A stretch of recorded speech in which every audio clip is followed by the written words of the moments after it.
चेंबूर के road number 11 स्थित heritage pride के सामने मंगलवार दोपहर एक बड़ा हादसा हो गया। सड़क किनारे खड़ा पीपल का पेड़ अचानक उखड़कर यूनिवर्सल हाई स्कूल की स्कूल बस पर गिर गया। हादसे के समय बस में 12 बच्चे सवार थे। बस के परिचालक और स्थानीय नागरिकों की मदद से सभी बच्चों को सुरक्षित बाहर निकाला गया। इस दुर्घटना में 5 छात्र घायल हुए, जिनमें 4 बच्चों को मामूली चोटें आईं, जबकि 11 वर्षीय छात्र विहान श्रीवास्तव गंभीर रूप से घायल हो गया। सभी घायलों को उपचार के लिए जैन अस्पताल में भर्ती कराया गया। जैन अस्पताल के ड्यूटी मेडिकल ऑफिसर के अनुसार उपचार के दौरान गंभीर रूप से घायल विहान श्रीवास्तव को शाम 4:15 बजे मृत घोषित कर दिया। वहीं अन्य 4 बच्चों की स्थिति फिलहाल स्थिर बताई जा रही है।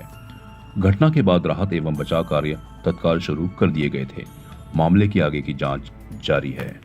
सुमारे 2:45 वाजता या ठिकाणी ही घटना चेंबूर डायमंड गार्डनच्या जवळ जो 11वा रस्ता आहे त्या ठिकाणी ही घटना घडलेली आहे। युनिवर्स स्कूलची ही विद्यार्थी मला वाटतं गाडीतून आपल्या घराकडे जात होती आणि अचानकपणे 11व्या रोडवरून ही गाडी जात असताना एक भलं मोठं पिंपळाचं झाड अचानकपणे गाडीवर कोसळलं। गाडीमध्ये जवळपास 13 विद्यार्थी होते, पैकी एक जण दगावला आहे। त्याच्यामध्ये 12 विद्यार्थ्यांचं 13 विद्यार्थ्यांचं रेस्क्यू केलं, पण एक त्याच्यामध्ये दगावलं आहे।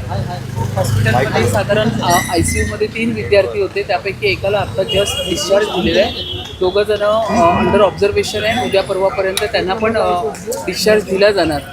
पण या ठिकाणी ज्यावेळी ही घटना दुर्दैवी घटना घडली त्यावेळी मग अग्निशमन दल असेल किंवा पोलीस प्रशासन असेल किंवा या ठिकाणी मुंबई महानगरपालिका कर्मचारी असतील किंवा 108 रुग्णवाहिका असेल, तात्काळ त्या ठिकाणी पोहोचली आणि संपूर्ण मदत कार्य त्या ठिकाणी सुरू झालेलं आहे। मी ज्यावेळी येत होती त्यावेळी वॉर्ड ऑफिसर त्यांना फोन करून संबंधित घटनेचा सगळा आढावा घेत होती। रोड क्रमांक 11 वरती असलेल्या सगळी झाडं त्याचं ट्रिमिंग झालेलं होतं, परंतु मी या संपूर्ण रिव्ह्यू मीटिंग घेत होती ज्यावेळी पावसाळ्यापूर्वी, त्याच्यानंतर पण घेतली, व्हिजिटच्या वेळी पण घेतली। त्या वारंवार माझं एक लक्ष होतं ते रोडला जी बाजूला झाडं असतात तर त्या ठिकाणी त्या झाडांची क्षमता किती आहे। मुंबईमध्ये अशी बरेच झाडं आहेत ज्यांची ते जवळपास 30-40 वर्ष जुनी झाडी आहेत, तर त्या झाडांची क्षमता ते पेरू शकतात का?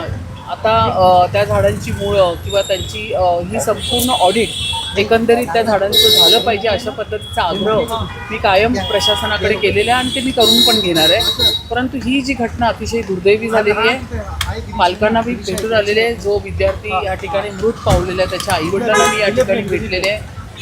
अतिशय त्यांना बघितल्यावरती निशब्द होतं मन की आपण काय यांना उत्तर द्यावं, काय यांच्याशी बोलावं। आणि बाकी जे ICUमधले पालक आहेत त्यांनाही भेटून मी आलेले। या प्रकरणी चौकशी होणार कशामार्फत चौकशी? नाही, एक लक्षात घ्या, आता मी येत असताना बऱ्यापैकी मला असं कळालं की स्थानिक रहिवाशांनी पण या ठिकाणी तक्रारी दिल्या होत्या। जर या तक्रारी असतील संबंधित झाडाविषयी तर नक्कीच तक्रारी असूनसुद्धा जर त्या ठिकाणी प्रशासनाने लक्ष दिलं नसेल MS स्क्वॉडने तर त्या ठिकाणी असलेल्या अधिकाऱ्यावरती निश्चित जबाबदारी निश्चित होऊन पूर्ण कारवाई होणार। पण एका विद्यार्थ्याचा मृत्यू झाला आहे, तो दगावला, त्याच्या पालकांशी किंवा त्याच्या कुटुंबियांशी काही बोलणं झालं, त्यांना सांत्वना पालकांशी दोघांशी बोलले, आई बाबा दोघांनाही मी आता या ठिकाणी भेटले। त्या बाळाला पण पाहिलं मी, मला खूप वाईट वाटलं। या ठिकाणी महापूर्ण एक आई या नात्याने मी बघताना माझं हृदय पण हेलावलं ते बाळाला बघून। परंतु आई बिचारी शांत आहे, निशब्द आहे। वडीलसुद्धा त्यांचं एवढंच म्हणणं आहे की काय बोलणार, आता ते शांत बसलेले आहेत, त्यांना आधार देण्याचं।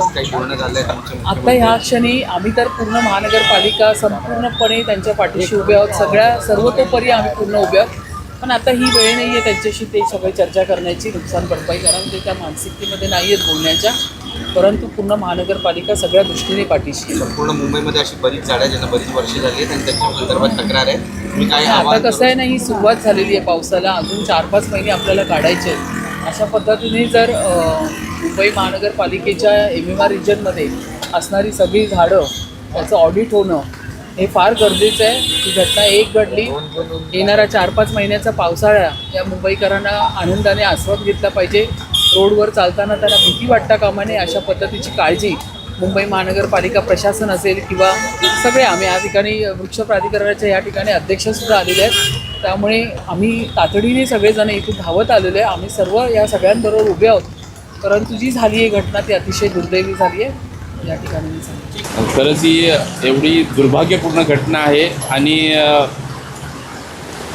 एवढी दुर्भाग्यपूर्ण आहे की ना मी आता इथे आलेलो आहे स्वतः आणि बघितलंही आणि त्यामध्ये 3 जे इथे टोटल 5 जणांना आणले होते विद्यार्थ्यांना आणि त्यातले 1 जण आहे त्याला डिस्चार्ज दिलेला आहे आणि 3 जण आता इथे ॲडमिट आहेत. एक ICUमध्ये आहे विद्यार्थी आणि 2 जनरलमध्ये आहेत. तर काय सांगाल, अनेक ठिकाणी अशी झाडं पडलेली आहेत, अनेक ठिकाणी लोकांचा मृत्यू झालेला आहे, याला प्रशासन जबाबदार आहे, काय सांगाल? कसं आहे की यावरती भाष्य न करण्यापेक्षा आता मी इथे आलेलो आहे, मगापासून मी इथेच आहे की हे जे विद्यार्थी आहेत यांना योग्यरित्या कसे उपचार मिळतील आणि कसे ते सुखरूपपणे आपल्या घरी जातील यासाठी मी प्राधान्य देत आहे. सर, दरवर्षी अशा झाड कोसळण्याच्या घटना घडतात आणि अनेकांचा मृत्यू यामध्ये होत असतो. इकडेमध्ये देखील गेल्या वर्षी अशाच प्रकारची घटना घडली होती. झाड कोसळून एका तरुणाचा दुर्दैवी मृत्यू झाला होता. अशाच प्रकारच्या अनेक घटना घडतात आणि आता देखील विद्यार्थ्यांसोबत असं झालं कसं पाहतो? म्हणजे झाड कटिंग करण्यामध्ये काही थोडंसं हलगर्जीपणा नाही, नक्कीच अगर त्यामध्ये हलगर्जीपणा आहे तर मी तर म्हणेन की जो हलगर्जीपणा करत असेल त्याच्यावरती मनुष्यवधाचा गुन्हा दाखल झाला पाहिजे. कारण एवढे चिमुकली, मला खरंच ते सांगायला खूप वाईट वाटेल, चिमुकली मुलं आहेत, ती लहान मुलं आहेत, ती सगळी 8 ते 11 वर्षाची आणि त्यांच्यावरती अशी दुर्दैवी घटना होणं हे खरंच खूप मोठी शोकांतिक आहे आणि यावरती मनुष्यवधाचा जर होत असेल तर नक्कीच त्याचा गुन्हा दाखल झाला पाहिजे. विद्यार्थी मला वाटतं घरी जात असताना या ठिकाणी त्या स्कूल बसवर झाड कोसळलं आणि त्यामुळे हा अपघात त्या ठिकाणी झालेला आहे. यामध्ये दुर्दैवाने एका विद्यार्थ्याचं दुःखद निधन झालं आहे. 4 विद्यार्थी जखमी झालेले, त्याच्यापैकी एका विद्यार्थ्यावर उपचार करून त्याला डिस्चार्ज देण्यात आलेला आहे. 3 विद्यार्थी या ठिकाणी हॉस्पिटलमध्ये ॲडमिट आहेत. मला वाटतं की माननीय मुख्यमंत्री महोदय, माननीय उपमुख्यमंत्री महोदयांनी या दुःखद घटनेची नोंद घेतलेली आहे. त्यांच्या आदेशानुसारच मी इकडं आलेलो. या जे काही विद्यार्थी जखमी झालेले आहेत त्या सर्व विद्यार्थ्यांच्या उपचाराचा खर्च हा शासकीय योजनेतून निधीतून केला जाईल आणि ज्या विद्यार्थ्याचं दुःखद घटना झालेली आहे त्या कुटुंबाच्या दुःखामध्ये आम्ही सर्वजण सहभागी आहोत. मला वाटतं की ते झाड त्या ठिकाणी कशा पद्धतीने कोसळलं आणि मग आणखी अशा घटना होऊ नयेत आणि म्हणून या संदर्भामध्ये मुंबईसह महाराष्ट्रामध्ये असा ड्राईव्ह आपल्याला त्या ठिकाणी घ्यावा लागेल. मुंबईमध्ये अशा अनेक झाडं आहेत त्यामध्ये अनेकांनी देखील स्थापन झाली होती. या सगळ्या झाडांची, जुन्या झाडांची पाहणी करण्यासाठी त्याचं काय झालं? मी तेच आपल्याला सांगू इच्छितो की आता ही अशी जी काही दुःखद घटना झालेली आणि त्यामुळे आपल्याला परत एकदा मुंबईसह महाराष्ट्रामध्ये रस्त्याला लागून असलेल्या अशा झाडांचा त्या ठिकाणी रिव्ह्यू आपल्याला घ्यावा लागेल. सर, हिंदी में सांगूंगा. अरे बाप. सर, आज जो घटना हुई उस संदर्भ में क्या सरकार की तरफ से पहल ली जा रही है और फिलहाल का अपडेट क्या है? ये जो दुखद घटना स्कूल बस के ऊपर जो पेड़ गिरा चंबूर में और एक स्टूडेंट का दुखद निधन हुआ, 4 बच्चे घायल हुए. माननीय मुख्यमंत्री महोदय, माननीय उपमुख्यमंत्री महोदय ने इसको गंभीरता से लिया है. जो स्टूडेंट्स जख्मी हुए उनका खर्च शासकीय खर्चा से किया जाएगा.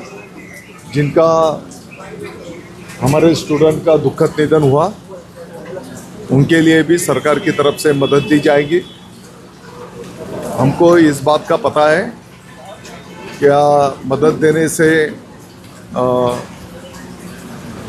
लेकिन उनका कुटुंब का सांत्वन हम करेंगे. मुख्यमंत्री महोदय और उप मुख्यमंत्री महोदय सरकार दुखी परिजनों में दुख में शामिल है. मैं समझता हूँ इस घटना को सामने रखते हुए सभी रास्तों के जो पेड़ आहे, जो पुराने पेड़ आहे या काही झाडांना फांद्या पुढे आलेल्या असतात, तर या संदर्भातला ड्राईव्ह मुंबईसह सभी महाराष्ट्र में हमको लेना पड़ेगा।